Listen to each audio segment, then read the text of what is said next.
Let's be real frank right now, right? Watching this. Batman's a person. He should be dead. I like the fact we're like, what? We're over a minute into this and we've just asked the same question 4 times in a row. The whole point is that something bad can happen. You can lose. Better with a... You know what? I'm actually getting bored watching this. Unless in the next few minutes they say something very different to that, I'm going to cut this one short. Why a Superman video game is so hard to make. Okay, I'm going to give my 2 cents right off the bat. The reason I think it's so hard to make, quite frankly, is because of expectations. The reality is when you have a character that the only thing that can really hurt him is a piece of green rock and is able to smash through everything, fly around the earth 7 times in a second, blah, blah, blah, blah, blah, seemingly immortal, it's very difficult to confine that character in a way that is satisfying to the people playing it. Like if I'm playing a Superman game, I'm probably going to spend most of a day just flying through buildings. Like that's just what I want to do. I want to see absolute mass destruction. And the reality is, for a game like that, it probably gets real boring real quick because there's no constraints really on the character. There's no real challenge. It's just, I need to get to here. Okay, boom, I'm here. Do the thing, and it's over. So that's my view on it. I'm going to chop this up, but let's press play and let's see how we go.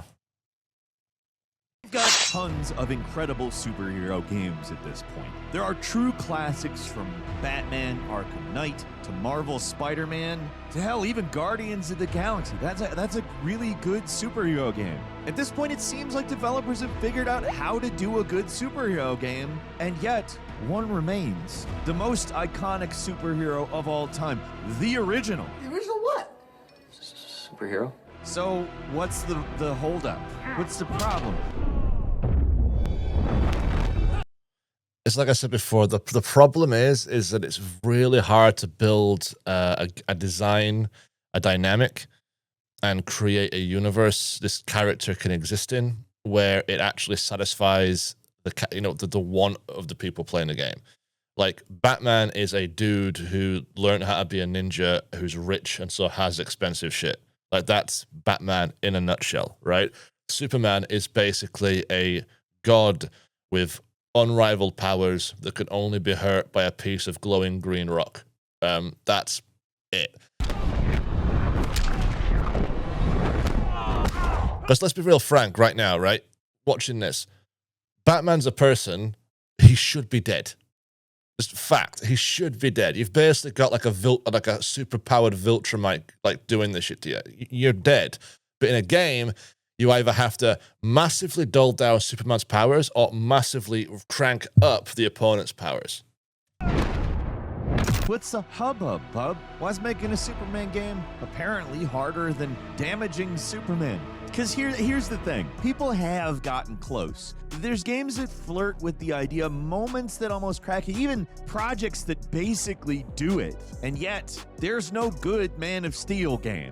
Hi folks, it's Falcon. Become a member of the 1% Club for the Unhinged Stuff Weekly. Today on Game Ranks, why is a Superman video game so hard to make?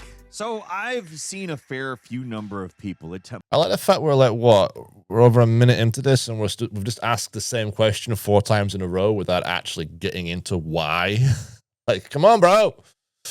To answer this question, and it seems like it always lands on Superman is too powerful. And on paper, yeah, that's definitely true. The guy is essentially invincible. I mean, there's not a lot of kryptonite floating around Metropolis. There's more than you would think there would be, but not a lot. Guy flies faster than sound. He can shoot lasers out of his eyes. He can freeze stuff with his breath. He can wear underwear on the outside of his clothing, and no one busts his chops in world. And when you really think about it, that does present a challenge for developers, which is presenting a challenge to the player when you're basically an invincible dude. Yeah, exactly. If you never, I mean, think of why Resident Evil works. Resident Evil works. I mean, if in Resident Evil you had infinite bullets and infinite life, you haven't really got anything to be scared of because anything that comes at you, you can just kill. And then if you've got jump scares, but there's no suspense because you're immortal. Like you're fine. You could easily just walk right through the game, no problems at all. What gives it that edge is the fact that like it's things can happen to you. A thing can jump out and kill you. Right? That's what makes it scary. That's what makes it fun. That's what gives you that. Let's do it. We can do it better this time. We can do it this time. With a Superman game, you don't have that. It's the character is just too overcharged to the point where it almost becomes impractical. It'd be so boring. I mean, think of Grand Theft Auto. Like here, exactly it. Grand Theft Auto with a Superman patch. Like, it's just at some point it just becomes redundant. Like, yeah, I've got all the tanks are after me now, the military's after me, but they can't hit me. They can't hurt me. So what's the point, you know? Is in no way embarrassed to be seen in his underwear and a cape at once. The people who have actually attempted to make a Superman game respond to this problem by basically nerfing Superman, which, you know, to some extent makes sense. You can't exactly make a beat 'em up with other characters and Superman being playable where Superman gets to have the amount of power Superman has. I guess in that sense, it's a little bit like God of War. I mean, Kratos is supposed to be able to, at 1 minute, carry mountains, like literally like break mountains open and like, you know, beat the crap out of literal giants, you know, and choke dragons to death. But in the next moment, like some little dweeby, like orc-looking thing comes up to him and can kill him with a little axe. Like, it doesn't make any sense, you know what I mean? But in that world, that's kind of how you have to do it. Otherwise, you don't have a game. Like, if you could literally just get Kratos and just do a couple of Hulk jumps at a destination, smash the thing and Hulk jump back, you don't have a game. It's too easy. It's too loose. No point in the game. Same time, it's kind of like making a racing game where the cars can't go faster than 20 miles per hour.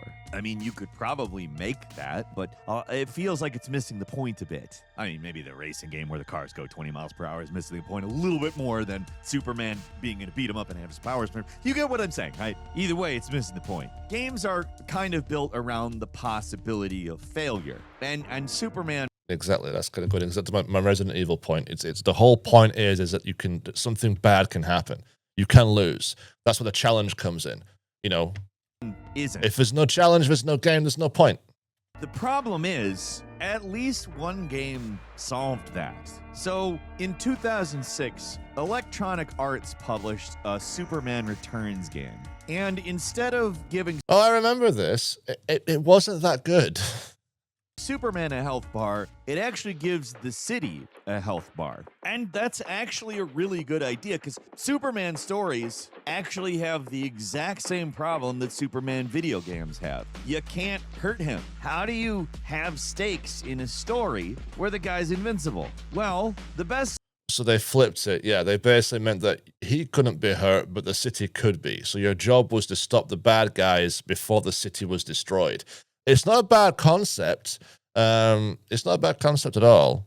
But the game, I mean, that dynamic kind of worked. That game element worked. But the game itself was terrible, quite frankly. It's boring as hell. Superman stories are not about him getting hurt. They're about him not being able to prevent somebody else or just everyone else from being hurt. Superman generally can't save everyone, and that's generally his cross to bear. He's an all-powerful dude amongst a bunch of relative weaklings that he relates to. Every person that he likes or loves could be killed by a thing that would be the equivalent of a paper cut to him. Now, I don't want to talk. What was it they said in the film? Is it a TV series or a film? It's like I said, it feels like it lives in a world made of cardboard. I'll try to find a cut for that. I feel like I live in a world made of cardboard, always taking constant care not to break something, to break someone. Never allowing myself to lose control, even for a moment, or someone could die. About Superman Returns for too long because although they did solve that problem, on paper, it doesn't mean the game was good. Yeah. There are some things it does well. The flying is pretty cool. Metropolis as a city in a video game at the time, 2006, was also pretty cool. There was a lot of stuff that didn't work. Its Metacritic score was like something... Yeah, for me, it's like it's not a real Superman game unless I can like fly through a skyscraper with like proper like object breaking dynamics where you actually see the building collapsing down, kind of like in the films. in the mid 50s, and it's not like it didn't deserve that. And it's here that I'm going to posit that's actually not the problem with Superman games, because although everybody seems to land on that, what is generally regarded as not a great game, in fact, the last, I think, AAA Superman game solved that problem in a manner that, again, on paper, I think is good, like does it, renders that problem obsolete as far as I'm concerned. So what's the real problem? I think it's actually a confluence of things. The primary thing I want to talk about is Warner Brothers, the company Warner Brothers. And I mean, there's Yeah, they're the owners of the IP. This would be interesting, actually, because maybe they play a much bigger role than I expected. one very obvious problem there. It's that Warner Brothers doesn't really know what to do with their video game studios. They're often kind of floundering in that. But I want to go even a little bit further than that. I want to talk about Monolith Productions for a moment and their final project, the canceled Wonder Woman game. Now, there are things beyond what I'm going to say that affect this situation, but I want to use them as an example as kind of a victim of the major companies' decisions and problems. I gotta be honest, man, that trailer looked pretty sweet. I wonder why they stopped the game. Kevin, Eric, and myself on the Falcon Show are pretty regularly mourning Monolith Productions. And Oh, that's where I know Monolith from.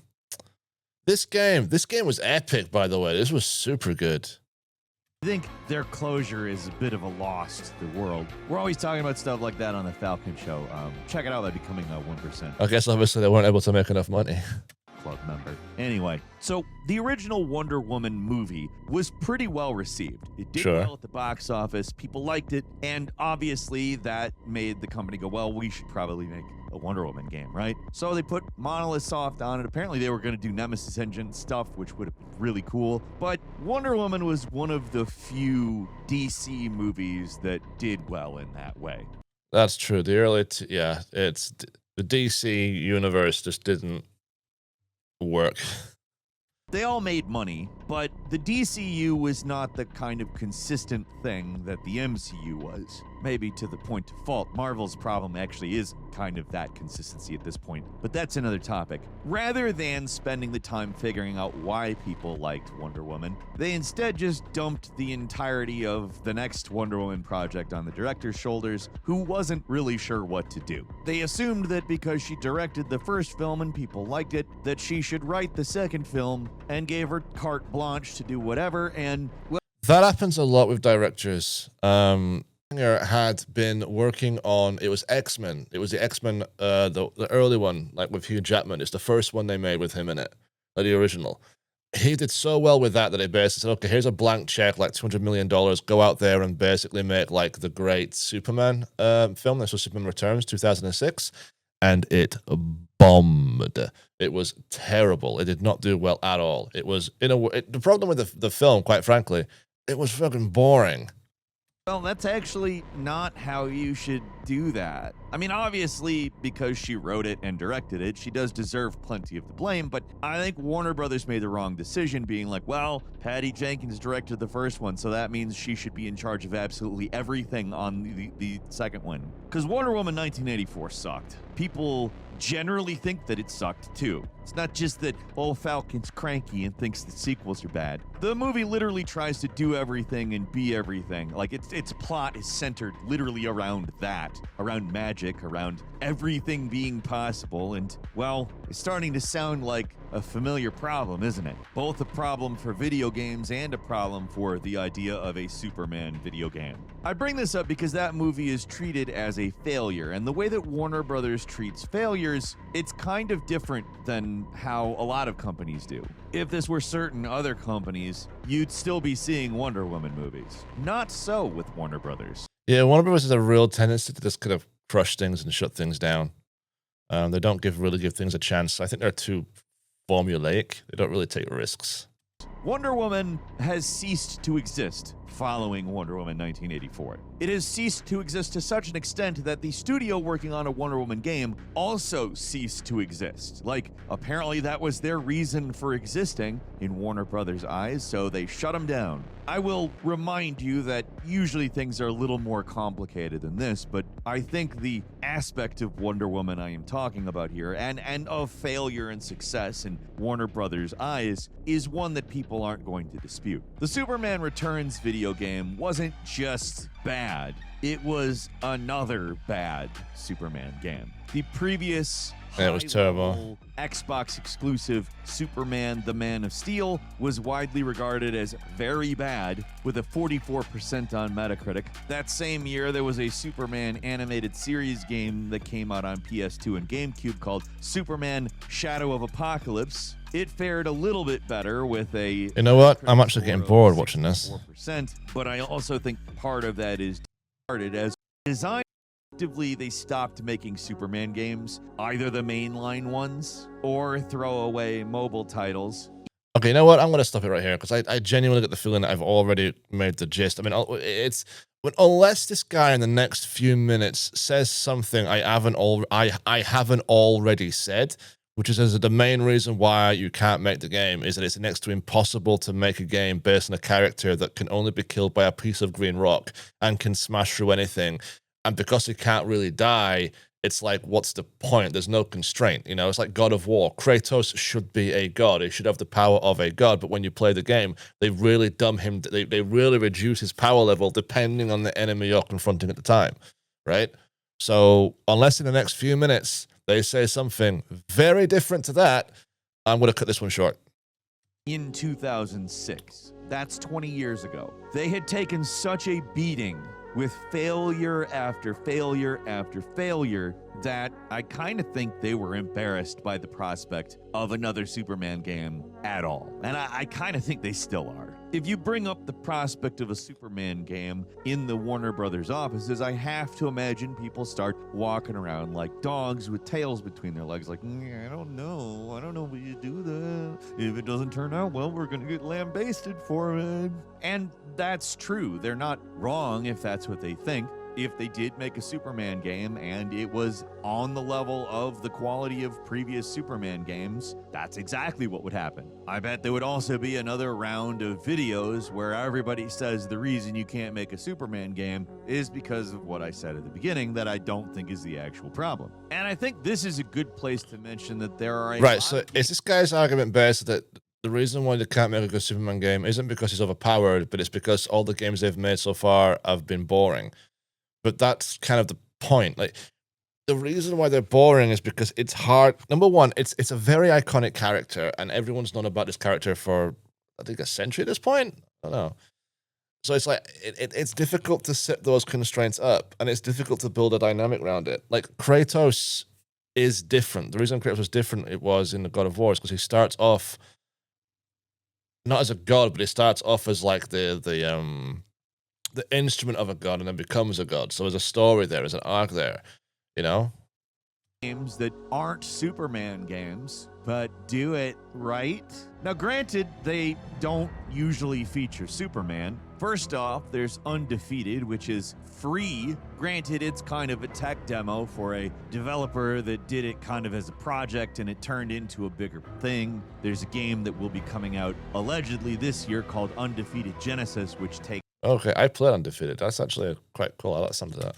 the concept to the full game level. But if you've ever played Undefeated, it's fun. If you've never played Undefeated, I would highly recommend it. There's so many fun things to do in it, and it's just a little mess around open city environment where you have unlimited superpowers and you do Superman. It's Superman. It's a Superman game. And it's a Superman game without even any real point. It's not like a fully featured game. It's just an experience that, man, it's fun. Again, it's also free, so if you think that a Superman game would be fun, download Undefeated. It is worth playing, by the way. It really is. It's a fun little game, but it's right. There's no goal. There's no objective. There's no point. It's not like there's no progression. It's just guy who is undefeated who has Superman's powers going around doing shit. That's it. That's literally all it is.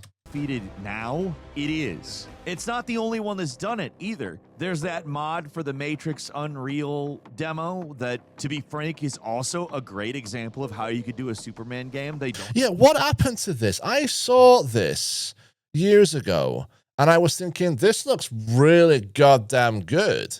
And nothing came of it. Like, it didn't go anywhere. Nothing happened. And to this day, I'm watching and I'm still thinking to myself, like, yo, like, what, this looks cool. What was the problem? I have Superman in that. It's generic, fake Superman, but it's for all intents and purposes Superman. It's fun as hell. There's a GTA 5 mod for Superman that is also quite fun. I don't know that I'd put it on exactly the level of Undefeated or the But yeah, the problem with these mods is the same problem I've been saying right from the get-go, is that because it's like, let's imagine a game where one of the objectives is you have to find someone, right? You have to find out where they are. Well, if you're a Superman, according to the films and the games, according to the films and the comics and the cartoons, etc., he just flies up into space, closes his eyes, listens, can somehow decipher and figure out this person's breath or their voice and goes, oh, they're right there, flies down, smashes through whatever they're in and gets them.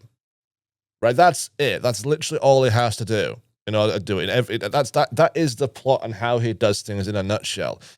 That takes a lot of gameplay away and a lot of game dynamics away and a lot of the game design elements away too. So there's no longer, it's like having a cheat. It's like playing a game and you're cheating all the time. Eventually it gets boring because there's no challenge. There's no risk. It's just the same shit over and over and over and over and over again. That's why the games keep failing. That's why.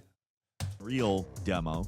There's also the first-person Megaton Rainfall, which is, for all intents and purposes, a first-person VR Superman game. It's not necessarily only in VR, but it did tout itself as using VR. The idea is there's an alien invasion, and you have to protect the planet with as little collateral damage as possible. Granted, the powers that you get are a lot of fun to use to cause collateral damage, and I do think that illustrates a certain problem with Superman. Superman is the ultimate nice guy, and I don't mean that as in the annoying type of nice guy. I mean like he's actually a nice fella. A decent person. Messing around with Superman powers in an open world sandbox, you'd probably kill a lot of people, and that might feel weird because you're Superman. I don't know if that's enough to actually put the brakes on making one of these games, but well, it's like I said before, if you're going to do it properly, I would have a game where you literally could, like, if you want to smash through a building, you can smash through a building.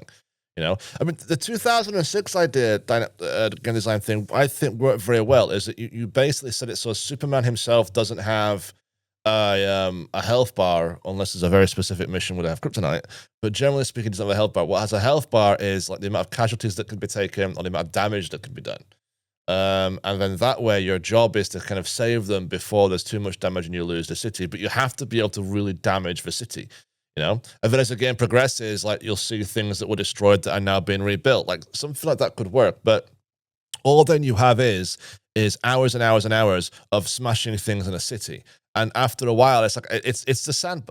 In a nutshell, that's it. It's a sandbox. The problem with Superman games is that they're basically sandboxes. There's no mission, there's no progression, there's no development, there's no sense of achievement. It's just how many things can I smash and fuck up within the next 20 minutes before I have to leave the house. That's it. And it's boring. I've said it before and I'll say it again. It's boring. That's why they don't work. It bores the hell out of you. Certainly is a problem, and I think Megaton Rainfall is a pretty good example of how it's a problem. There's also games that feature Superman where the Superman gameplay is actually pretty good too. There are a load of people who talk about the Superman gameplay in Lego Batman 2 as mesmerizing. And if you've played it, you could see why. It's good. The flying is enjoyable. When you start doing the flying, it starts playing John Williams' Superman theme, and that just makes it feel epic as hell. And again, it's not a Superman game, so it's not a fully featured campaign or anything, but it is certainly a glimpse of a game with a playable Superman that isn't nerfed, that works, and was published by Warner Brothers Interactive. It was developed by Traveler's Tales, but I mean, they even almost borderline sneak Superman in. Like, look at the Lego Batman 2 box art. He's there, but like he kind of blends in. Like the city's blue, he's blue. If you're just casually glancing past it, you're probably not going to notice Superman. And I think that's kind of how they feel about Superman video games. Okay, you know what? I think I'm going to leave it there. I've said all I have to say, and we're quickly getting up to 20 minutes. So I'm going to try to edit this down to 20. Okay, cool. Thanks. Leaving it at that. Bye.